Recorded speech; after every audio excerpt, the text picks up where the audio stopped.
Baik, selamat pagi. Ada 5 kunci hidup yang diberkati.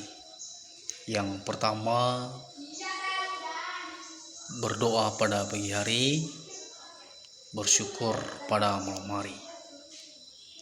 Yang kedua, ampunilah orang yang melukaimu.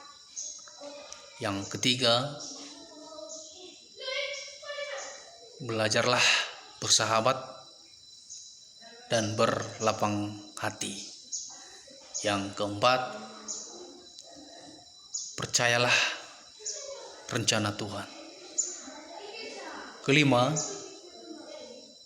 selalu mengandalkan Tuhan di setiap rencana.